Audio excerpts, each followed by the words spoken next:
اگر روزہ ممکن نہ ہو تو عشرہ ذوالحجہ میں ثواب کمانے کا آلٹرنیٹ متبادل جو کوئی اور عمل ہے وہ کیا ہو سکتا ہے؟ دیکھیں، جیسے ڈاکٹر صاحب نے فرمایا کہ جو حدیث میں ہے نا کہ اس عشرے میں العمل الصالح نیک اعمال، ان میں ایک روزہ ہے، باقی تو سارے کے سارے اعمال ہیں. تو اس عشرے میں سارے کے سارے اعمال کی فضیلت بتلائی گئی ہے کہ سارے کے سارے اعمال کرنے چاہیے.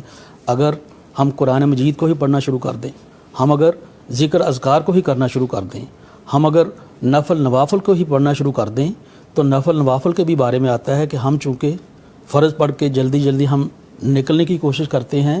نبی علیہ السلام نے فرمایا کہ قیامت والے دن اللہ فرمائیں گے کہ دیکھو حل عبدی من تطوع، کہ دیکھو بندے نے کوئی نفل نوافل بھی پڑھے ہیں، فرضوں میں اگر کچھ کمی رہ گئی ہے تو وہ نوافل سے پوری ہوگی. ہم عموماً یہ کہتے ہیں کہ جی اگر سنتا نہ پڑھیے تو پھر کی ہوندا ہے. سوال لوگ ہم سے پوچھتے ہیں کہ اگر سنتیں نہ پڑھے تو پھر کیا ہوتا ہے.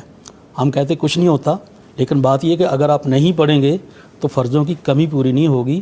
تو نفل نوافل، ذکر اذکار، اللہ تعالیٰ کی قرآن کی تلاوت، اس کو سمجھنا، یہ سارے کے سارے اعمال ہی ہمیں کرنے چاہیے جو سارا سال کرتے ہیں. یہیں سے ہم شروع کر لیں تاکہ ہماری عبادات اس عشرے میں جیسے بہت فضیلت والا ہے تو ہم وہ عبادات میں داخل ہو جائیں. بات فوری طور پر ذہن میں یہ آتی ہے کہ صدقہ خیرات ان دنوں میں، ان خاص طور پہ 10 دنوں میں صدقہ خیرات کے حوالے سے کتنی زیادہ فضیلت بڑھ جاتی ہے. اور وہ کیا صدقہ خیرات صرف لوگوں پہ خرچ کرنا یا اپنی فیملی، اپنے بیوی بچوں، جو اہل خانہ ان پہ، یہ ذرا بیان کیجیے گا. جی، ایک تو ہے کہ فضیلت کس گنا زیادہ ہے. جی، جب رسول اللہ صلی اللہ علیہ وسلم نے فرمایا افضل ایام الدنیا، اور دنیا کے افضل ترین دن ہیں، اور پھر فرمایا کہ اللہ کو سب سے زیادہ محبوب ہے.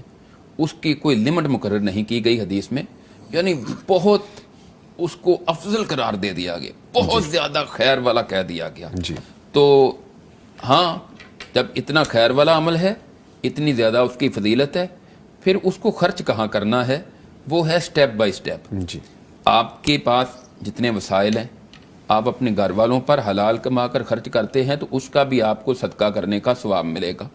لیکن ایسا نہیں ہے کہ آپ گھر والوں پر تو لاکھوں خرچ کر دیں اور آپ کے ہمسائیگی میں آپ کے محلے دار غریب ہیں، ان کے پاس 2 وقت کا کھانا بھی نہ ہو.